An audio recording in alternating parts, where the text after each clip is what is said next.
Welcome to another lecture of Supermesh. This is the example 4 where I am considering.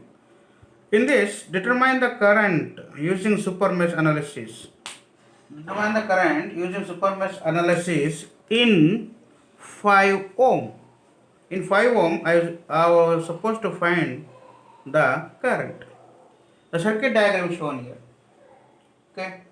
First, let us give the name to the every branches of the circuit. So I call this the A, B, C, D, E,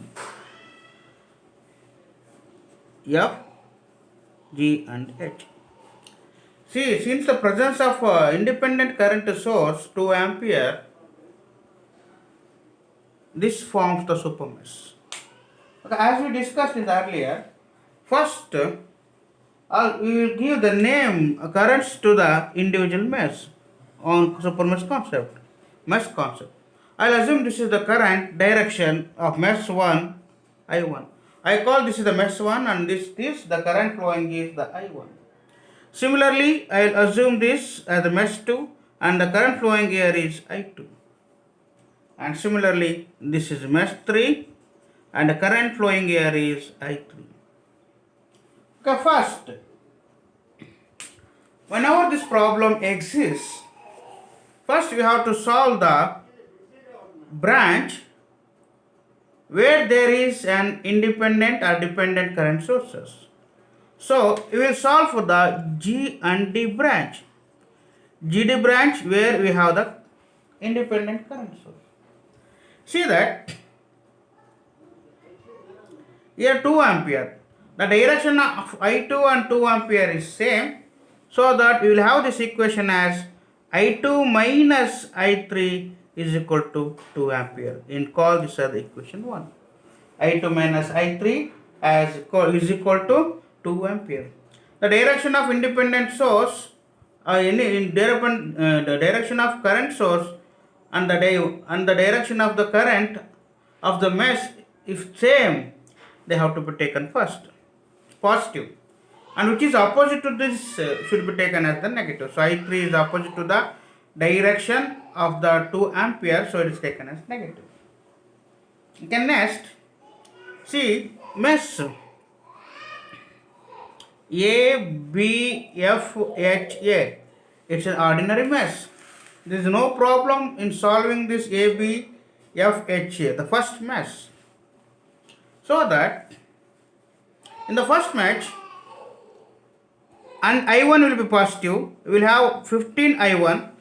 The current of mesh 1 is always positive, and this 10 is shared between mesh 1 and mesh 2, so that is minus 10 I2, and 5 is shared between mesh 1 and mesh 3, so it is minus 5 I3, and in my loop, I reach the first negative of the potential difference, so it becomes 50. This is the another equation. Okay, and see, whenever a supermesh exists, the number of meshes will be reduced by the 1.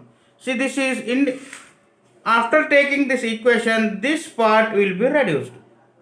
Okay, we can eliminate this part.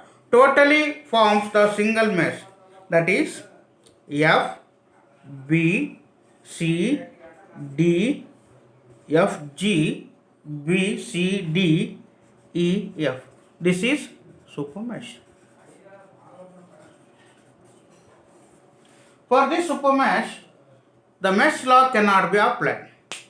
We have to apply the KVL rule, the Kirchhoff voltage rule. Kirchhoff voltage. So, this is the plus and this is the minus with respect to I1, with respect to I3, this is the plus and this is the minus.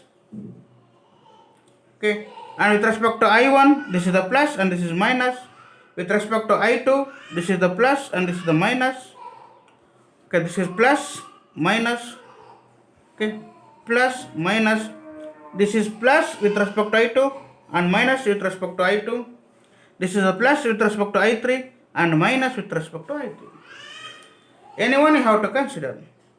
Okay, I start from this point. So I reach the first negative So that I will put 5. See, I have taken the I1 direction. As I reach the negative, I will take this as the plus 5.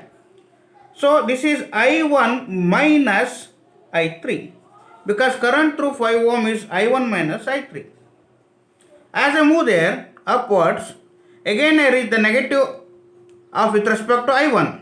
So I'll write the plus and 10 into I1 minus I2. Okay. After that, there is no resistance in branch the BC, and there is resistance between B, C and D. Here I reaches the first positive, so this is minus 2 ohm is there, and in through 2 ohm only I2 is flowing, so it is I2. After coming this side, again plus reaches. Okay, I put the minus sign. 1 ohm, so 1. The current through 1 ohm is I3. And we don't have any voltage source in my assumed loop, so it is equal to 0. So solving this is 5I1 minus 5I3 plus 10I1 minus 10I2 minus 2I2 minus I3 is equal to 0. So here 5 plus 10, 15I1, I got the 15I1, and 10 minus 10 minus 2, so minus 12I2, minus 5I3 and minus I3, so minus 6I3 is equal to 0. 15I1 minus 12I2 minus 6I3 is equal to 0. This forms another equation, that is 3. We got the first equation, second equation and third equation. After solving these 3 equations, either by the Cramer's rule or directly applying to the equation, we will have the result, that is I1 is equal to 20 ampere, I2 is equal to 17.3 ampere, and I3 is equal to 15.3 ampere. But in the question, it is asked to find the current through 5 ohm. So the current through 5 ohm can be written as I1 minus I3. The current through this 5 ohm can be written as I1 minus I3. What is I1? That is 20. I3 is 15.3. Totally, the answer is 4.37 ampere. The current through 5 ohm is 4.37 ampere. Okay, continue in the next class.